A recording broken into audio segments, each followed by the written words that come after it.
We are arguing very plainly that we think the New Testament writers did know what they were doing when they wrote, that they wrote consciously as people delivering authoritative apostolic content. And therefore, their books would have had the highest possible authority right from the start.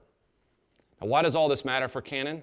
Because if that's true, then that affects our understanding of how early the canon emerged, right? Now we can recalibrate our sense of dating.